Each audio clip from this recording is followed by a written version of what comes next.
What's going on, Imperials? It's Emperor Cubone here.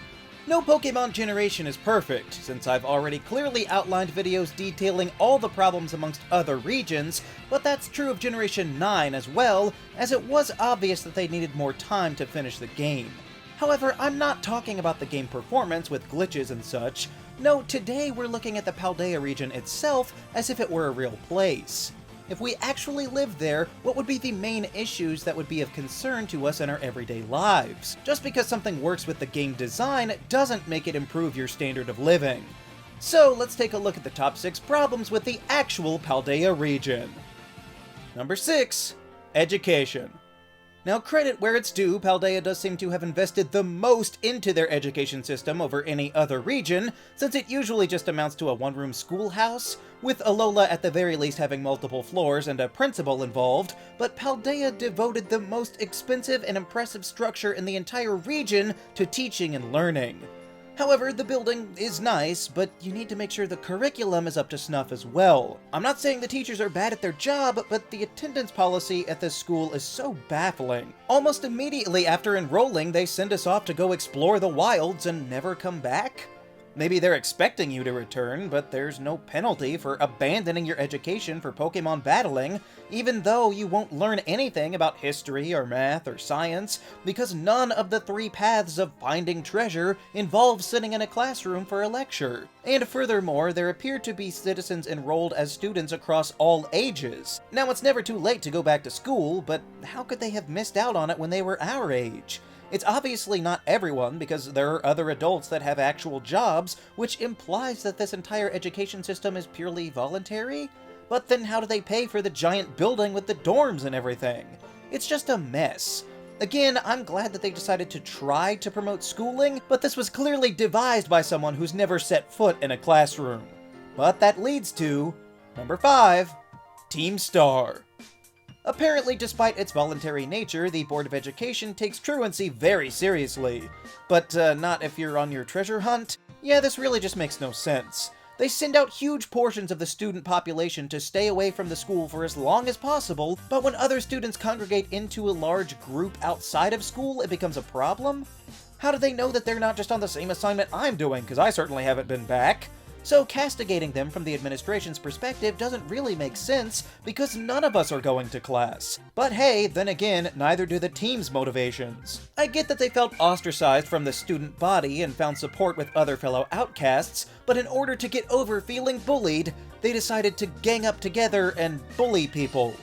I'm not even saying that the cycle of poor decisions and self-fulfilling prophecies is unrealistic, but none of them had a thought in the back of their minds like, oh, we've become the very thing we swore to destroy. You would think there would be something to trigger the admins or even grunts to realize that they are now the problem, making others feel bullied.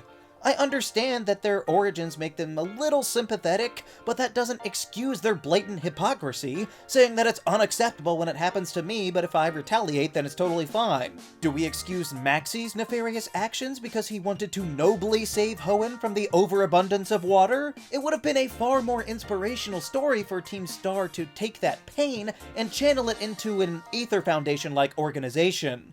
Even though that one didn't turn out so great, but the point is that they could have tried. Number 4, human evolution.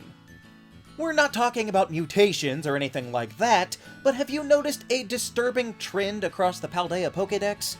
Maybe you haven't seen it, but it seems rather odd just how human-like many of their Pokémon become.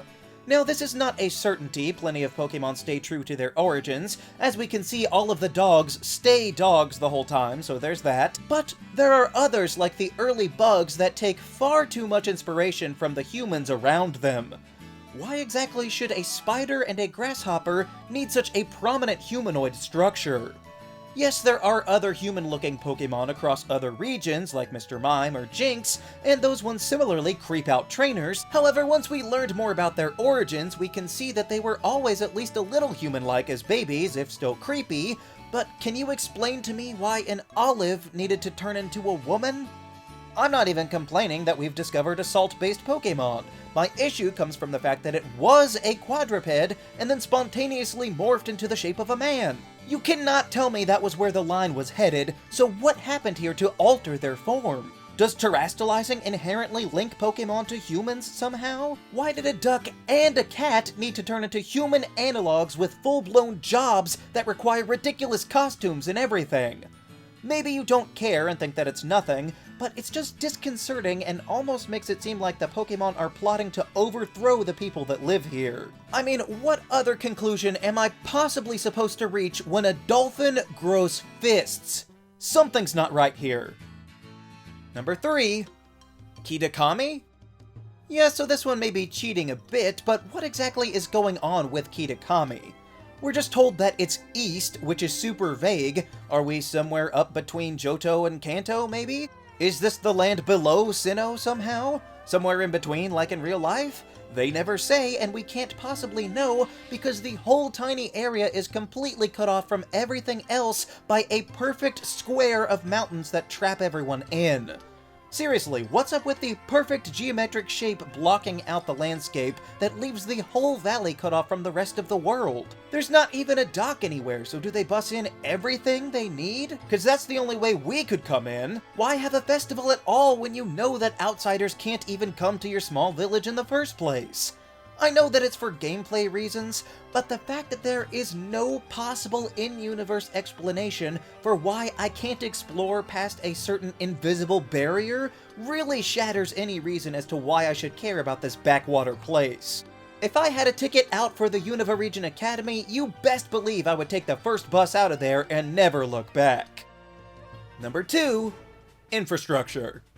Once again, from the mindset of living in Paldea, they have some serious flaws in their infrastructure, if you could even call it that. Firstly, this might be the most sparsely populated region in the entire Pokemon world, except for maybe the Ore region from Colosseum, with very few towns in relation to the size of the landmass. But the problem is that these scarce pockets of civilization are in no position to support one another without any major means of transit.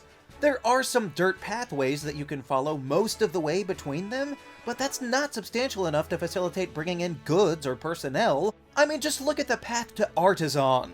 It's a treacherous canyon with deep pits and a Titan Pokemon in the way, with the road becoming so narrow and dangerous that even a Cyclizar could barely get you through, since nobody here seems to want to use any vehicle that's capable of carrying more than about one satchel's worth of materials. I mean, even if they're morally dubious, at least Team Star has the ingenuity to hook up a Revavroom to a larger contraption and ride around on it. Nobody else in the whole region ever bothered to think how they might capture its high horsepower? You might say, it's just a game, who cares? Well, some believability would still be nice so that we could buy into this world as being real. Because currently, if it were real, Alfornada would be a disaster. The only way to get there is to climb up a sheer wall in a cave, a wafer-thin, perilous seaside ledge of doom, or I guess you can hope to capture 3,000 Squawkabilly to lift up a single pallet of food. Sure, I don't have a problem with it, but nobody else has a Paradox monster that can wall crawl better than Spider-Man. The Hisui region being this way is one thing because it was so long ago and nobody lived there anyway. This is a modern region where the best they can do for travel is winding dirt paths that lead nowhere? How am I supposed to get food supplies or even rapid medical treatment if every town is so far away from each other with no real way to get between them? All I'm saying is I refuse to walk all the way to Los Platos every time my mom needs groceries. Number 1. Area 0.